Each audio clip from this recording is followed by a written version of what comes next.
कि मेवाड़ को पार्टी अगर ज्वाइन कराता है कोई व्यक्ति, वो भी वो जो कराता है जो हमारा मेवाड़ का सबसे बड़ा धूल विरोधी रहा हो। आज हमारे मेवाड़, ये तो षड्यंत्र मेवाड़ के साथ पहले से होता आया है, आज फिर मेवाड़ के साथ षड्यंत्र हुआ है। अगर आपको महाराज कुमार साहब को चुनाव ही लड़ाना था तो आपने तो सेफ सीट ले ली आराम से। जयपुर में जाकर 40,000 से जहां से सीट निकलती है, नरपत सिंह जी राजू जीतते आए, वो सीट आपने सेफ सीट ले ली। अगर हमारे भी आप महाराज कुमार साहब को चुनाव जिताना चाहते थे तो इनको आप सेफ सीट देते, जहां से 40,000 से चुनाव जीतते। आज आपने इनको 40,000 से हारने वाली सीट आपने दी है। आपने इतना बड़ा षड्यंत्र हमारे मेवाड़ के साथ क्यों किया? दूसरी बात, आपको पता है कि महाराज कुमार साहब बड़े सीधे और सरल व्यक्तित्व के धनी है। आपको इतना बड़ा षड्यंत्र करने की कहां आवश्यकता थी? अगर इनको लड़ाना ही था, आप सांसद का चुनाव लड़ा लेते, राजसमंद से सांसद का चुनाव लड़ाते। आपने ऐसा नहीं किया। आप ये चाहते हो कल इतिहास में लिखा जाए कि नाथद्वारा के इतिहास में मेवाड़ घराने का नाम जोड़ा जाए, ये आपकी बहुत बड़ी गलतफहमी है। दूसरी बात, जितने कार्यकर्ताओं का विरोध है, हमें पैरासूट पसंद नहीं है, हम किसी को बाहरी को स्वीकार नहीं करेंगे। क्या नाथद्वारा में दिया कुमारी जी आपको एक भी काबिल कार्यकर्ता नहीं लगा? एक भी योग्य कार्यकर्ता नहीं लगा? मैं तो महाराज कुमार साहब से भी कहना चाहूंगा, मत लड़िए, ये सीट आपके लिए सही नहीं है। आप कहोगे कि यार, मैं आपके मन में यह होगा कि लक्ष्मण सिंह झाला जी ये कह रहे हैं, साहब हम एक आम कार्यकर्ता है भारतीय जनता पार्टी के। कल्याण सिंह जी चौहान साहब चुनाव लड़े थे, 1 वोट से चुनाव जीते थे। हमें पता है, हम शायद 1-1 घंटे हम नहीं सोए थे। लेकिन आज आपको एक बात बताना चाहता हूं, कल्याण सिंह जी चौहान किसी परिचय के मोहताज नहीं थे। क्यों? जिस तरह हर एक घर ढाणी ढाणी में उनको लोग जानते थे। आज में आप ये सोचेंगे हम जीत सकते हो, आप नहीं जीत सकते हो साहब, इसलिए क्योंकि आज परिचय जाकर के हमें हर जगह परिचय देना पड़ेगा कि आप ये हैं। मैं आज दिया कुमारी जी को कहना चाहता हूं, साहब आपने फिर मेवाड़ के साथ एक बार जयपुर घराने ने षड्यंत्र किया है जो सही नहीं है।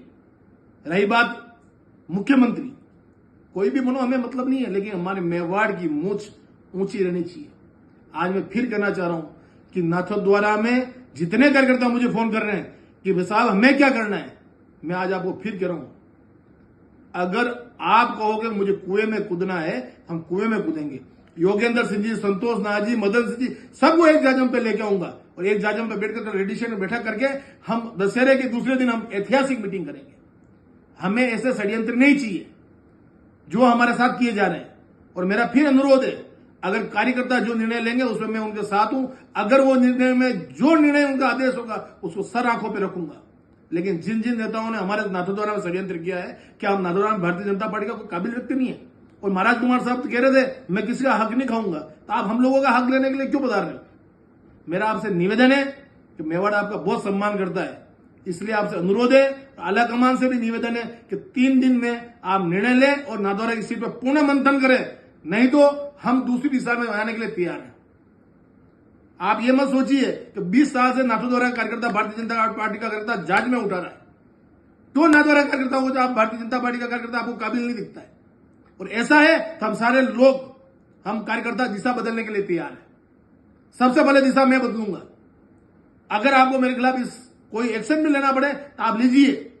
हम राजपूत 36 कौम यहां तक आ गए हैं और हमारे यहां की कोई जयपुर से कोई राजनीति करे मेवाड़ की, वो हम होने नहीं देंगे। और हमारा महाराज कुमार साहब को आपको चुनाव लड़ाना था तो सेफ सीट से लड़ाते। आज भी कह रहा हूं, ये षड्यंत्र आज फिर हमारा मेवाड़ के साथ हुआ है। हम राजपूतों की ऐसी तेजी कर दी है। आप दिया कुमारी जी, आपने हमें राजपूतों को लड़ा दिया, कुम्भलगढ़ में लड़ा दिया, यहां नाथद्वारा में लड़ा दिया, हर जगह आपने लड़ा दिया, हर जगह आपने राजनीति करी। भीम में आपने लड़ा दिया, अब राजसमंद की चारों सीटों को आपने खतरे में डाल दिया है। आज मैं आपको कह रहा हूं, नहीं तो रिजल्ट आपके सामने आएगा। एक बार आला कमान उतरा इन टिकटों पर वापस पुनः विचार किया जाए, नाथद्वारा की सीट पर पुनः विचार किया जाए, यही मेरा निवेदन है। अध्यक्ष मेवाड़ क्षत्रिय महासभा 70,000 राजपूतों का हम नेतृत्व करते हैं। कल्याण सिंह जी के बाद राजपूत समाज का अध्यक्ष मैं हूं और राजपूत समाज के साथ 36 कौम चलती है। इतने निवेदन है। और मेरी एक और है, हमारे यहाँ की पंचायती हम करेंगे।